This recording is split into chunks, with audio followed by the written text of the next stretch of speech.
listening to the home of cool, irreverent, and entertaining talk, right here on LA Talk Radio. You're listening to The Art of Love with your host, Lucia, right here on LA Talk Radio.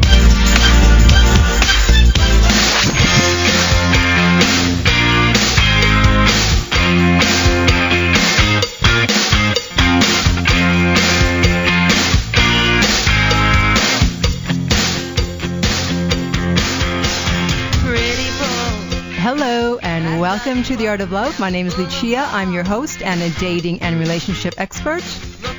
And I'm here to entertain, educate, and enlighten you about love, dating, and relationships. Take your live calls, answer your emails, and speak to authors of books which I find interesting.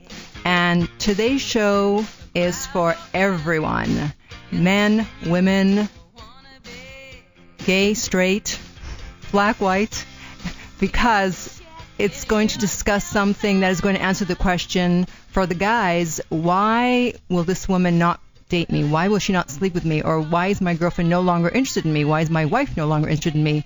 And for the women, it's going to help them understand why the guys they thought they were so attracted to, suddenly they've lost their attraction, or a guy who they think they should probably be dating or even marrying, they just are just not interested. And I think this is actually one of the most important shows. If you're only going to listen to one of my shows, this would be the show. So I am going to bring on the author of this great book. He's actually been here before, and he's just so good. I had to have him on again. And it is, of course, Frank Kermit. Welcome back to the show, Frank. Lucia, it's great to be back. Glad to have you back. And, of course, the book is the Emotional Needs Analysis Workbook, which you may be thinking, what the heck is this book about? But you're going to find out how important it is in just a few minutes. So just a brief bio on Frank. B. Kermit is a relationship expert, the author of numerous books and audio products, and is the producer and host of the Frank Talks radio show.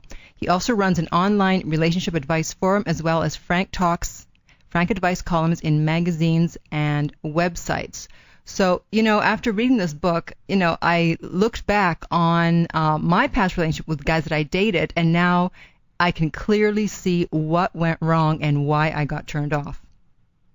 And that is the reaction that a lot of women have when they read my material. They say, now I know why I didn't want to date that guy anymore, because they couldn't put it into words, and they finally have something articulate that they can now justify. Yeah, so I guess it's just our natural instincts that whenever guys are not fulfilling our emotional needs, we just cringe and we go, ew, I don't know, this guy's creepy, or I'm not attracted to this guy. Exactly, and it also explains why you would be attracted to a guy and want to go out with a guy that logically wouldn't make sense. Yes, like the jerks and the bad boys. Exactly, because jerks and bad boys, for as bad as they are, can indirectly address a woman's emotional needs, sometimes much better than a nice guy can. Absolutely. Yeah, I've always said, because if you had to choose between the lesser of the two evils, we prefer to choose the one who appears stronger on the outside, and that is, of course, the bad boy. Exactly. So, okay, then let us go through the list of 10 things, and then I have some more questions for you about them, of course. So the first emotional need of women, and these are in no particular order, is that true? No, in terms of importance, they're in no particular order. In fact, this is one of the challenges, and that is, this is my list of 10 emotional needs, those that through my experience I have found are most important, but for each woman individually, one is going to be more important than the other. And if you can figure out what her priority is, what her emotional needs criteria is, if you can figure out which ones are more important than the other and address those, you've got a better chance of making a relationship work with her long term. That's right. And by the way, Frank's website is franktalks.com. Okay, so number one is protection of her most valuable asset, her reputation. Most women, especially when they're growing up, they're not really in control of what decisions they can make and where their lives are headed. The younger they are, especially if they're teenagers, the more important their reputation is going to be. A bad reputation can make life very difficult for a woman. because women are judged much more harshly than men are judged. And I know that sounds really sexist, but this has been my experience. When a guy makes a mistake, well, it's okay, he made a mistake, he'll eventually figure it out. When a woman makes a mistake, it's almost like it becomes a label for her. As a man who wants to be with women, you have to make it a point, always protect a woman's reputation. You have to also remember that a woman's friends can always come to you and ask you questions about a woman's reputation. It's important to say it's not your business. Gentlemen, don't talk about those type of things. So, reputation, a solid reputation is a form of power, and you never depower a woman by hurting her reputation. Absolutely. Okay. The next one is she needs to experience a range of emotions. This is where men and women are very different. Guys need their quiet time because we don't have the internal mechanisms to support complex emotional patterns. Whereas a woman feels more normal when she has these different types of emotions going on all at the same time. When a woman is getting bored in a relationship, and boredom can kill a relationship, yes. What's important is for the guy to give her an emotional range. Don't try to make her happy, because although happiness is great, it's only one emotion. You want to get a range of different emotions going on in there. You don't have to do anything so bad that she would want to dump you and end the relationship. But every now and then, if she's getting annoyed with you, if she's getting angry with you, that's a good thing, because it keeps the emotional variety going. For some reason, it makes women feel alive. Men don't understand that, because when we're experiencing all these different emotions going on, we just get angry, fed up, and just exhausted. Right. Yeah, you're not, because you don't have as much of an emotional range as women. So for you, it's probably more of a threat to your survival. You're like, why am I feeling these emotions? Exactly. Women get oxytocin released in the brain from a different variety of sources, different emotions, where you're going from intense happiness to intense sorrow and everything in between and back and forth. This releases oxytocin in the brain. Women get a high off that. This is why romance is so important to women, because they get an emotional charge from it. For a guy, there's only two ways he gets oxytocin in the brain: long embraces and sex. This is why romance is something a guy does so that he can enjoy himself, not because he enjoys the romance process. Right. Okay. Number 3, cater to the little girl in her. This is so important, and it must be addressed subtly. Every now and then, and this is so true, by the way, for women who now are responsible in careers, who are responsible breadwinners for the family, inside every woman is a little girl, a child. Sometimes all she really needs is to be held and told, it's going to be okay. You're still loved. If you're having a bad day, come on. I'm not going to listen to your problems, but I'm going to take you out. We're going to go have an ice cream sundae. There is something so reassuring for a man to just step in and say, the world isn't so bad. I will protect you. I will take care of that child inside you. Taken to an extreme, it's never healthy for either men or women to let the child in them take over. But for a woman, that child needs to be addressed. Once the child is addressed, once the child is acknowledged, that's when the child can go back and she can be an adult woman again, ready to experience adult pleasures. I totally agree. Okay. Number 4, he must show dominance, and I'm sure you're going to explain that, including taking 100% responsibility for the sex in the relationship. One of the things that scares women initially when they read my material is they see the word dominance and they think, what, has he got to be aggressive? No, he has to be assertive. That's part of being masculine, taking charge of a situation. What happens when a woman is in the position where she has to take charge? She ends up feeling like the guy's mother, and that will kill any possibility of attraction. This is why women who have been married for a number of years end up struggling, because they start feeling like their husband's or their boyfriend's mother. And no woman wants to be with her son. You know, just to give you an idea of the scientific backing on this, even in animal, like a certain types of chimpanzees that will have sex with common relatives, the mother chimpanzee will never have sex with one of her male offspring. It goes that deep. Wow. This is why, if any time a woman is doing something where she starts to feel like the guy's mother, she feels a sense of resentment. The thing is that a lot of our society tells women, no, you got to be good to your husband, you have to do things for him. Well, sure, that it's good to do some things for him, but when she does it to the point where she feels resentment, the love in that relationship is going to suffer because the attraction is suffering. So then what can a woman do to avoid becoming a guy's mother? Sometimes, and I know this is going to sound very anti-feminine, is to say things like, look, I'm not your mother. Do it yourself. If it's something that he should be doing for himself and that she doesn't want to do for him, then she should just say, I'm not your mother. Do it yourself.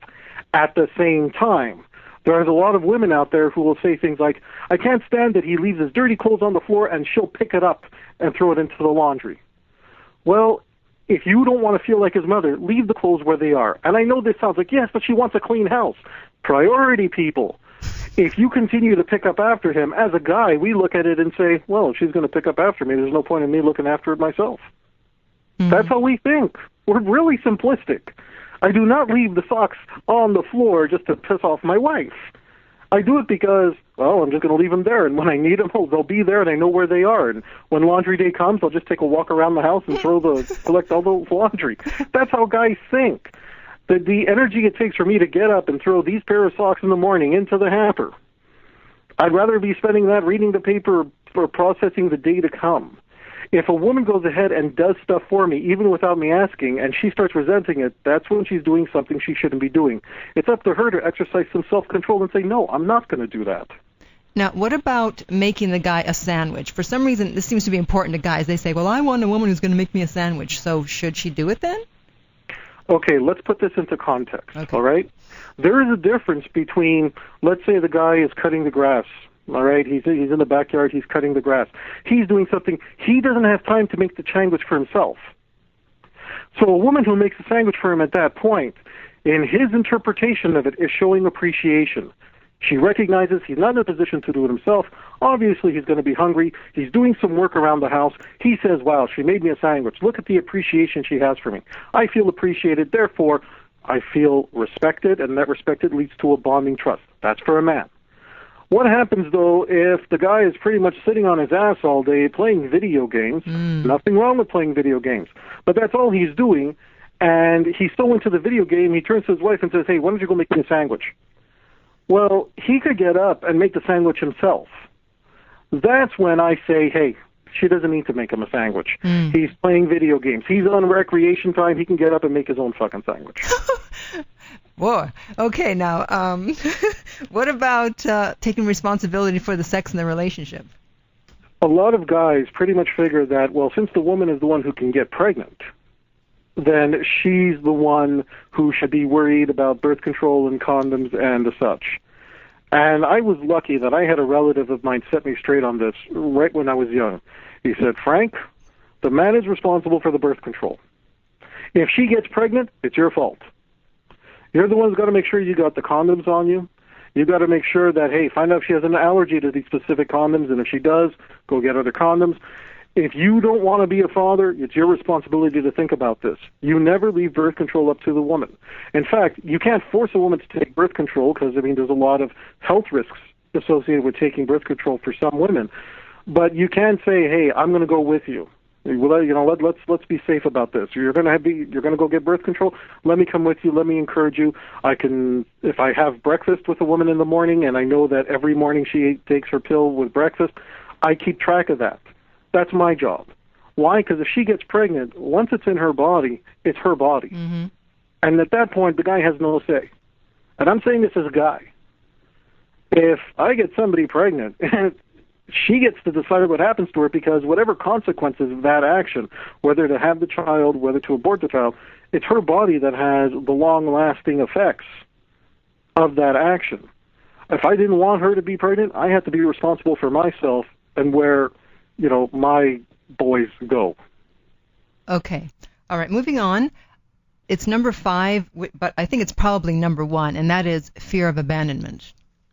Fear of abandonment can become so important for some women. It can make up to 50% of the reason why she might choose a guy to marry. This is not necessarily the same thing as choosing a guy to date, but if fear of abandonment, and there's a biological angle with this because, of course, she can get pregnant. She could be stuck raising a child alone. So being abandoned is very, very important to a woman. In a number of cultures, and this is, let's say, maybe a couple of hundred years ago, before monogamous relationships became the norm, the idea was as a woman got older and could no longer bear children, families would be allowed to take on second wives to also continue propagating the species.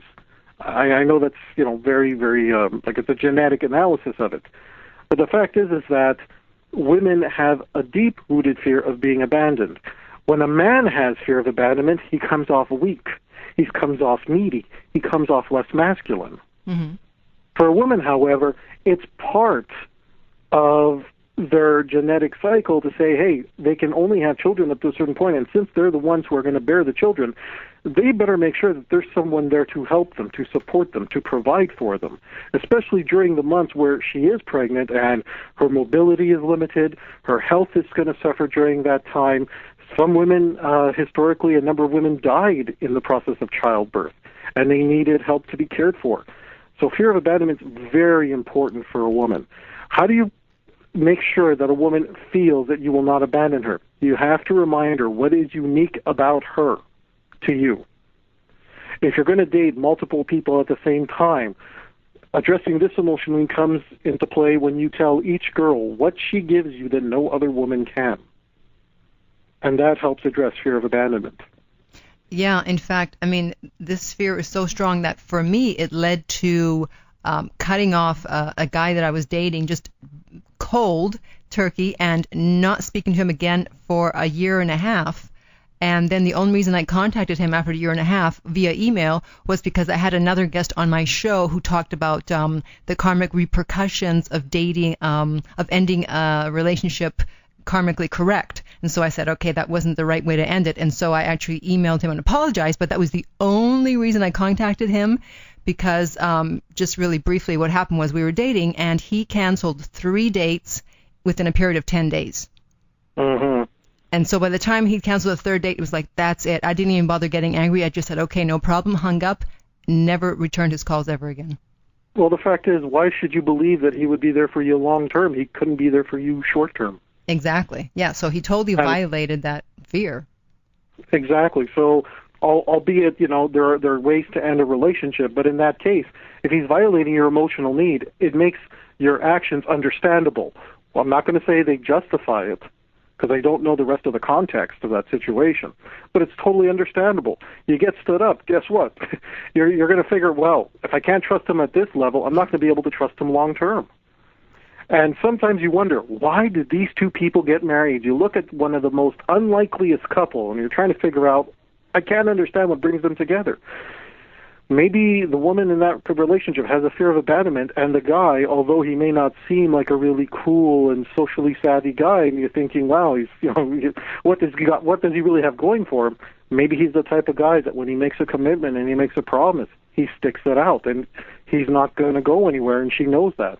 That could be very reassuring for some women. If fear of abandonment is very important to a woman, those types of things become important to her. Yeah, absolutely. Okay, moving on. Number 6, trust him to be honest even if it makes her mad. One of the things that women are used to, and this is just one of the realities of women, is that people will constantly lie to them because they don't want to upset her. Why are so many people lying to them? Well, if it's a guy, it's usually because he wants to get into her pants. Mm-hmm. So he'll say things like, no, I don't want her to be angry with me. I want her to like me. So he'll tell you everything you want to hear. This makes it so difficult for a woman to ever develop a strong sense of trust with anybody. When I used to dress up like a pimp and go out to clubs, I got the experience of people coming up to me, and during the street festivals in Montreal, I had strangers come up to me wanting to take their picture with me just because of the way I was dressed. They figured I must be a somebody. Oh. And I got so much attention that I said, this is what it's like for a beautiful woman. She's constantly getting approached. She's constantly getting attention. And most of those people who approached me, they didn't give a damn about me. Right. They all they cared about is the image I was projecting. They couldn't give a damn if I lived or died. And when you're getting all this insincere attention, it leaves you very, very jaded in terms of how well you're going to trust other people. And I only did that for a number of months as part of an experiment. Just to imagine having to live like that all the time, where everybody around you is someone that you can't really trust because you don't know if they're with you because they care about you or just because of what you have. Right. This is why one of the things I used to do during especially my harem management days where I was dating multiple women at the same time, I would sometimes start a fight in the first date just to let them know that I can get angry with them if I misinterpret something that they say. It lets them know that I'm not afraid to make her upset if I'm being honest with her. Here's a beautiful element of this. Let's say I'm honest with a woman and she gets upset. She's not likely to stop seeing me just because I made her upset with the truth. If anything, not only have I addressed this emotional need, if she's getting upset, that's also giving her emotional range for emotional need number 2. Ah. It's a double whammy. Okay, so then you're saying that if a woman says, do I look fat in this dress, whatever, you're supposed to say yes? You're supposed to be honest. If she looks fat, yeah. If she looks fat. I mean, if she looks great, you tell her, no, honey, you look great. You don't lie to her to get her angry. You don't lie to her to hurt her. But if a woman is saying to you, hey, do I look bad in this dress? Do I look fat in this dress? Be as honest as you can. Because the fact is, she needs to know she can trust you. And the low quality guy is thinking, I don't want to make her cry because I can't handle her tears. Right. The high value man is saying, if it was me in that situation, I would want someone to be honest with me. And I'm going to be honest with you. Now, if you're not happy with the truth, I can understand that. And then you're going to go and you're going to put on something else or try to change it. If you come back to me and say, I can't believe you would say that to hurt me. You're so mean. You're a jerk. That's when I know I'm dealing with a low-value woman. Don't ask questions don't ask her the truth if you can't handle it. Right. Because with me, you're always going to get the truth. Good. Okay. Moving on, we have number 7, her physical protection and safety. Now, her physical protection and safety, even a woman who is a black belt in karate still wants to be with a guy who says, no, my dear, you walk on the inside of the curb just in case a car comes barreling down the street and decides to, hit somebody on the outside of the sidewalk. They'll hit me, not you. Now, she doesn't need him to protect her. She can protect herself. Mm-hmm. But the idea that he would look out for her is very reassuring for a woman. It's not about the guy who can throw the punch. It doesn't have to be a guy who's muscular and buff. It's about a guy who's willing to take the hit. Sometimes speaking out in public and calling some other guy who's behaving badly towards your woman, even if you go in there and say, yeah, of course I could get beat up, I'm still going to say something to this guy to let him know this is inappropriate. It doesn't matter that your guy is not physically strong. What matters is that he's willing to take the hit in order to protect her.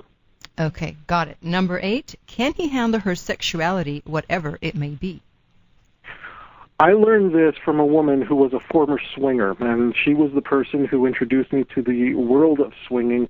By the time I'd met her, she was married, she had children, and her husband had no idea about her sexual past, had no idea that she was bisexual. And I just remember thinking, wow, obviously it wasn't that important to her, but because, other things were important to her at that time. She was older. Fear of abandonment was a big one, and she found a guy who would never leave her. That was really important. But the fact that she couldn't share that part of her life with him made me realize it's important for a guy to be able to handle the sexuality. He doesn't necessarily even have to take part, but he's got to be open enough to hearing about it. You can't judge her and say, wow, what a horrible person you are. He might say, I don't have the same values. I don't want the same type of lifestyle. But a woman will only be as wanton with a guy if she assumes he can handle it. And this doesn't mean that we're not talking about women who are just sexually experienced. We could be dealing with a woman who's a virgin. Can you handle the fact that she's a virgin? Can you go at her pace? If she wants to try something that she's never tried before, can she trust you to create a situation to let that happen? If she doesn't believe that you can handle her sexuality, she's going to hide those parts of herself. But at some point, sexual orientation cannot be denied. Sexuality cannot be denied. It's going to come out in other ways. And it's better that it's with you, her partner, than someone on the side because she doesn't think her partner can handle it. Right. Okay, number 9, does he have, and I think this should be number 2, does he have sought-after high-quality sperm? High-quality sperm, this is basically a catch-all category. Some women put a high emphasis on high-quality sperm. This covers everything from his social skills. Does he have friends? Does he have a good job? Does he dress well? Does he, has he earned any sort of accolades in his life? Can he make a living? Does he have the money to support a family?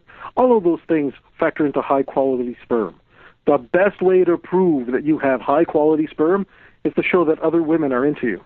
It is the best way. So let's say you go up to some girl, you ask her out on a date, and she says, no, I really don't want to date you. I think we should just be friends. Okay, says the guy, what should he do? Should he try to figure out how to ask her out again? No. He should go out and date somebody else. And at some point, that first girl is going to see this guy with another girl. And that's when she says, uh-oh, did I make a mistake? Maybe I should have gone out with him. I have been able to use this to make women who initially rejected me decide that, maybe they should give me a chance. So is this why women get so competitive with each other? Well, women will get competitive for a number of reasons. One of them is if they see a guy that's already with a woman, they figure, wow, if that girl wants him, I must want him too. And some women will naturally want to compete. Other times, women will compete for nothing more than attention, and that comes into drama, where, let's say she doesn't even like a guy, but her friend likes that guy. So she says, oh, I love the drama that I'm getting from competing with my friend and then trying to get this guy to be with me behind my friend's back. One of the things I teach women is beware your friends. Okay, I teach men, beware your mentors, because your mentors can sometimes steer you down the wrong path. For women, I teach them, beware your friends. Being the guy that a lot of different liked at the same time. Sometimes I was in a situation where a female friend would want to make a pass at me, and I would say, well, look, I'm dating your friend. Oh, but, this is just between us. And if I was not in a situation where I was in an open relationship or I had certain rules with that girl, like, well, look, we can both see other people, it was really surprising for me how often that would happen. It's sad, actually, because I can understand why women have a harder time trusting women. And it's because women aren't going after sex. Women are going after the attention. Right. Yeah, exactly. Do you think that women need attention more than they need sex? I think that women get more from attention than they do for sex. So now I'm going to try to explain this from a male perspective, all right? Yeah. From a male perspective, if I'm getting lasagna, which is my absolute favorite food, but I'm getting it every single night for dinner, I know when I get home, lasagna will be waiting for me. I'm not going to get that much out of it because it's readily available. Sex for women is just like lasagna for a man. Right. Sex is readily available. If a woman decides, I feel like having sex tonight, she can go out to the club, and at some point, some guy is going to approach her, and if she likes him enough, she can say, okay, I'll go home and I'll have sex with him. Sex for women, it's not something they have to work for. It's something they just have to choose amongst the selection that's offered to them. So for women, sex isn't as important as the attention they get, because the attention is where their power lies. The fact that they have so much to choose from. The more attention they get, the more selection they have. Because women are generally not encouraged to do the approaching, they're not encouraged to be the ones giving the sexual attention. They're encouraged to be pretty and receive the sexual attention. They have to arrange it so that they're constantly receiving attention in order to have the best of the selection. Guys, on the other hand, are told, no, you can't expect women to chase you. You got to go after it. So the positive of that is he can go after any woman he wants. He might get shot down, but he has that freedom of choice. When a woman starts becoming aggressive and starts going after the sex that she wants, not only will society often stigmatize her for it, but some guys, when they're getting hit on and having a woman be aggressive with them, they don't know how to handle it.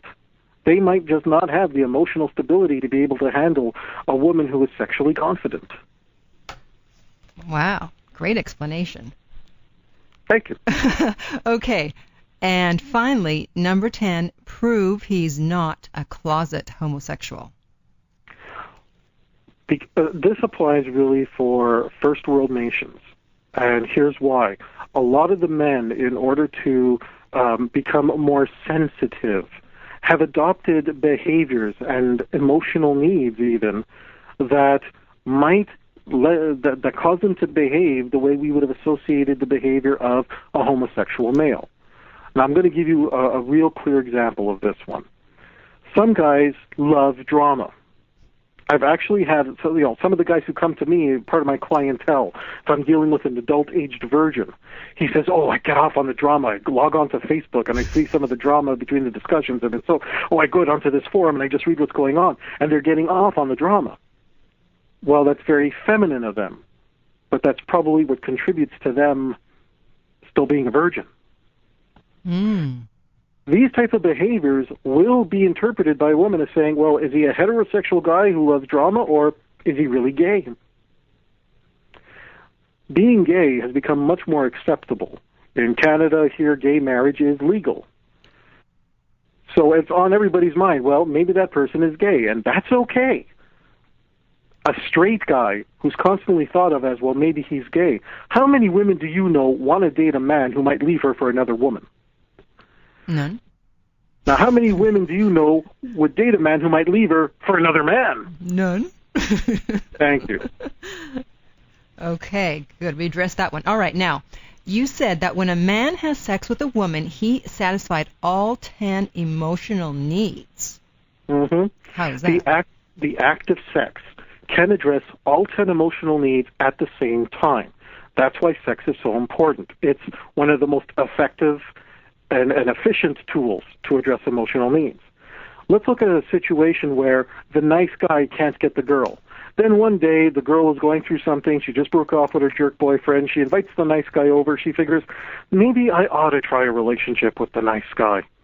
And it comes down to sex. They're at the moment about to have sex, but the nice guy says, no, we can't have sex. I have to show her that I respect her. All right, we can't have sex. I'm not ready yet. I'm too nervous. Well, basically, she feels rejected. He did not have sex when it was time to have sex. If he did have sex, he would have addressed her emotional needs. So even if he had made some screw-ups along the way, having sex at the end of the night pretty well reinforces and fixes the mistakes that were made earlier. But when a guy does not have sex with her, she's more likely to return to that jerk of a boyfriend. And the guy usually doesn't understand why. But I was so nice to her. I never treated her like that. I wouldn't have sex with her when she was crying and clinging to me and hugging me and kissing me. Yeah, guys, that's part of the problem. Okay, now what if the sex is bad? Bad sex or good sex. If it's the first time you have sex, it's okay. You can afford it to be bad. You got to understand that even bad sex, once the penis enters the vagina, it still counts as sex. There is a psychological effect that happens. This is why it's easier to get back together with somebody if you've already had sex. I don't know if I agree, because, I had sex with someone once, and after it was bad. And after like the third time, I was like, I can't take this anymore. Okay, well, the first time you had sex was bad, but you still went back and tried it again, right? Well, because I said, okay, let me see if he improves. Exactly, because you figured the first time you don't know if your bodies are going to fit well together, you don't know if you're going to gel, you don't know if there's going to be right energy. But by the second or third time, you would expect to say, okay, we've gotten over the first hurdle, we've had the first time sex. Now let's explore each other, now let's learn about each other's bodies. Most people, after they have sex that first time, want to learn more and say, okay, now how can I make it even better this time around? I have a product called The Rules for the First 10 Times You Have Sex with a New Lover. And one of the things I teach in that program is how to make the first 10 times you have sex so interesting and so different from the other 9 times you have sex for the first time with a new lover, that it creates a sense of variety and learning about one another. Let me put it to you another way.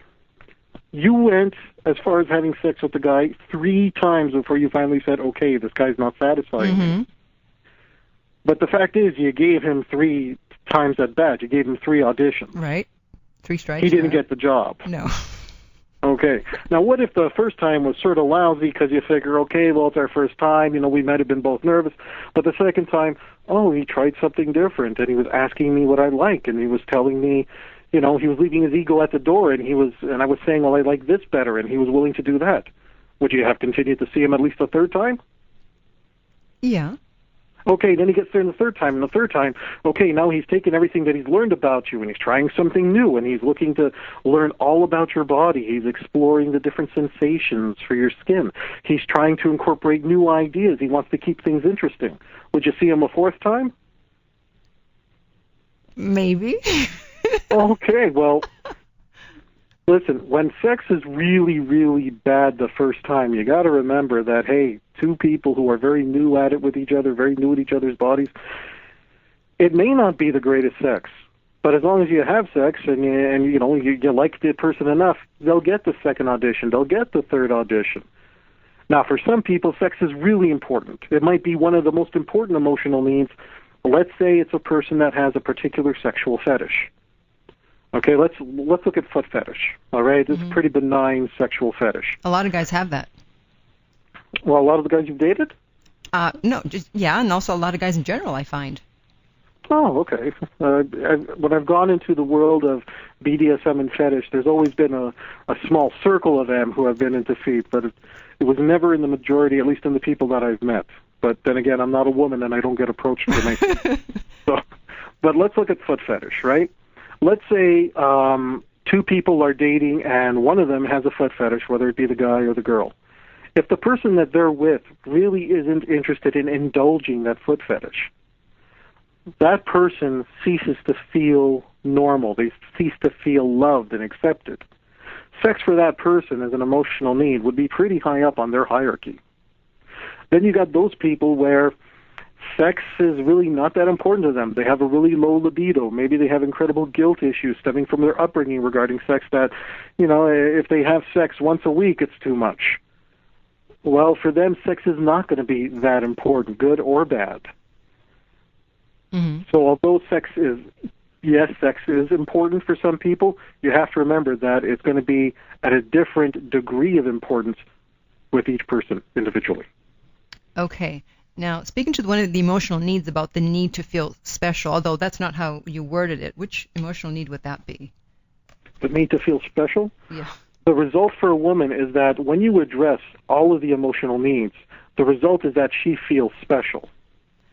Once she feels special, she can have feelings of attraction, and that could lead to sex and even to deep love. So if I protect your reputation, Lucia, on some level, you're going to feel that you're special to me. Mm-hmm. If I can give you an emotional range and I can handle the emotional range that you need in order to feel normal, you'll end up feeling special. Or I should say, you'll end up feeling that you are special to me. Mm-hmm. I cater to the little girl in you, and I say, Lucia, you've had such a rough day. You've been working so hard. Here, I'm going to give you a hug. I'm going to take you out to Dairy Queen. I'm going to buy you a sundae. You're going to feel that you're special to me. Mm. If I'm dominant and I say, Lucia, you've been working so hard, stop. You're not my mother. Stop mothering me. I'm taking over tonight. Tonight I'm taking you out, and we're going to go to we're going to have a nice quiet picnic in the park under the moonlight. And I'm bringing a bottle of wine. You don't have to take care. You don't have to think of anything. Go shower. Just go make yourself look good, feel good. Go put on that sexy underwear. Now, basically, I've just told you what to do and not to think about anything else, and I'm going to take charge of it. Mm. A guy who does that for you will obviously make you feel you're special to him. Why else would I put in all the effort? Right.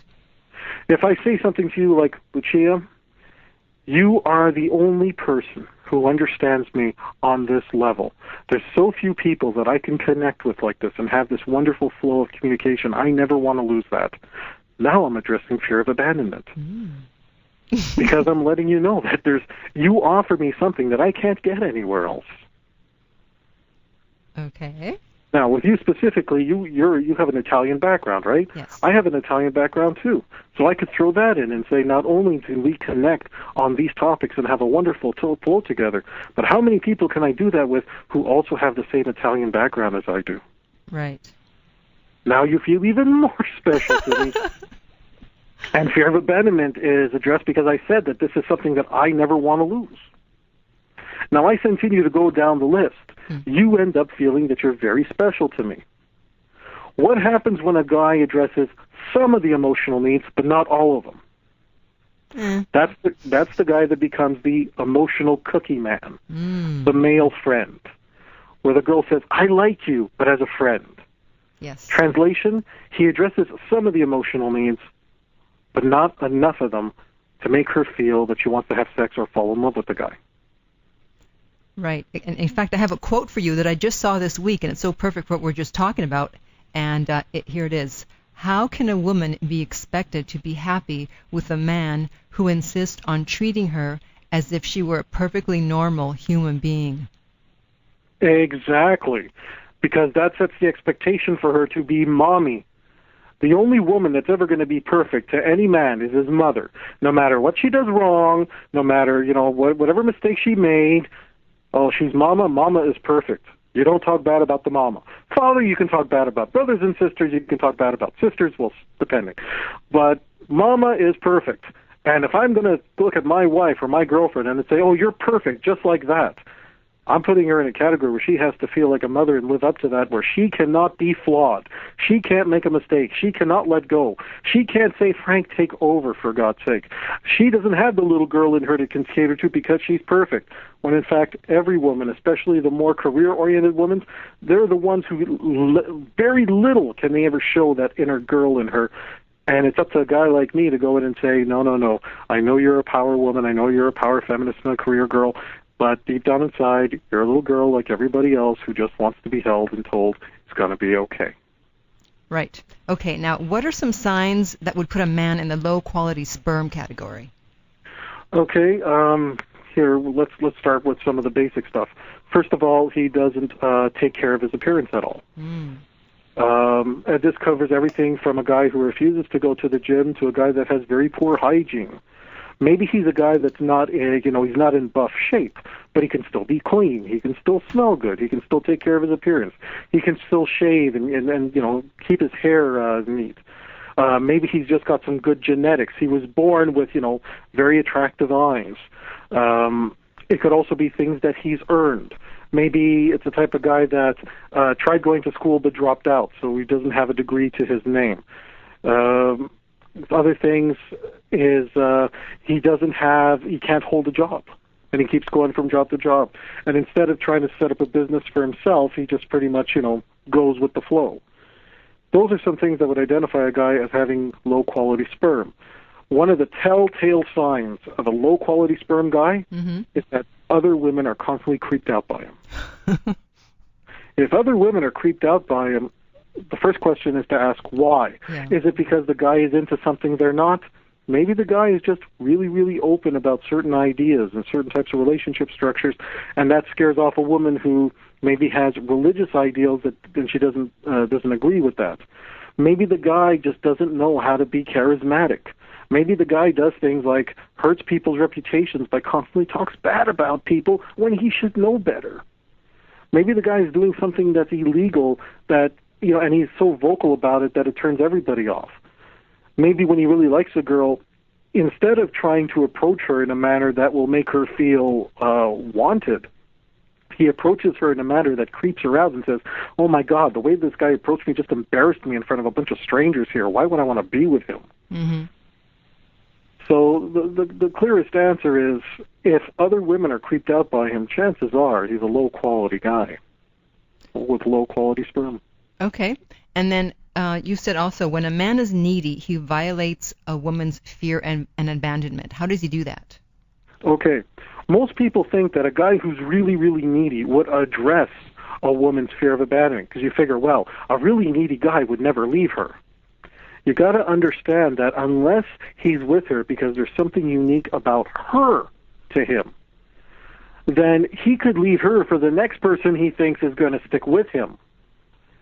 Boy, I'm so needy, and I got to be with a girl. Oh, look, there's a girl. First girl he sees, he approaches her. I will love you forever. I will never leave you. I will stay with you. Because he's just so afraid of being alone. So the girl says, fine, and she takes him because she figures she doesn't have any other options. She can never rely on that guy to stay with her. Because that guy, as soon as he senses, oh, wait a minute, maybe this girl's not going to like me anymore. Oh, look, there's another woman who's even more pathetic. Yeah, she'll never leave me. So he dumps the really good girl that was willing to give him a chance and goes after the other girl who he feels is going to be a much safer bet to stay with him. Okay, so that's why guys shouldn't ever act needy, like saying things like, "Oh, why didn't you call me back?" or "I don't think you like me," or "What's going on?" They shouldn't be asking those things. Let's put this into context. If a guy says, "Why didn't you call me back?" If it's something that she said, "Oh, listen, I'll call you on Thursday," and then she doesn't call on Thursday, and he says, "Hey, I was waiting for your call." That's not being needy. Mm-hmm. That's saying that's holding to somebody to a certain level of standard. Saying, when I promise something, I expect that someone is going to follow through. That's a standard that I have in terms of how I want to be treated. Mm-hmm. But when the guy says, "I don't know why you love me. Why do you love me so much?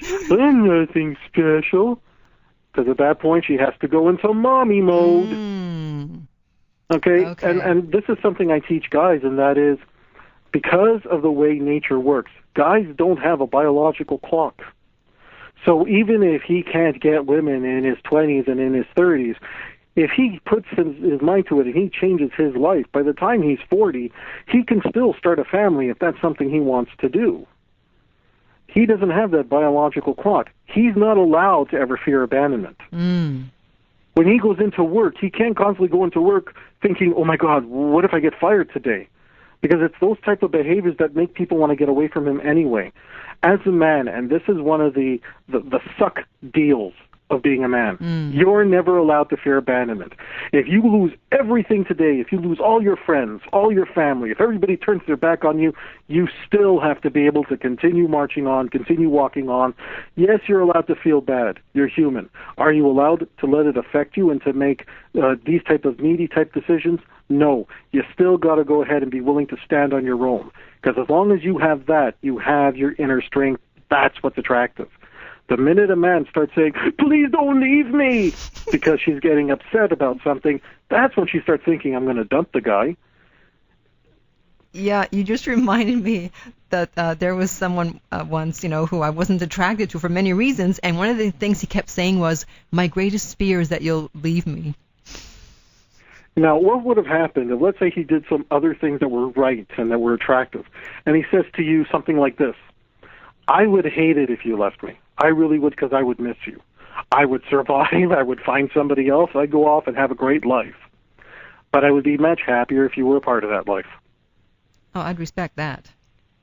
Exactly. And respect is the key thing. It's not about, for guys, it's not about being liked. It's about being respected. A woman will not have sex with a guy that she likes. "I like him. He's such a good friend. He's just like my brother," because she likes him. Right. But a woman will have sex. A woman will have sex with a man that she respects because she feels something towards him, even if at times she hates his guts. Mm-hmm. Okay, and speaking of sex, you said that it's the second greatest compliment a man can give a woman. So then what is the first? Sex is the second greatest compliment. The first greatest compliment that a man... wait, are we talking a woman or a man here?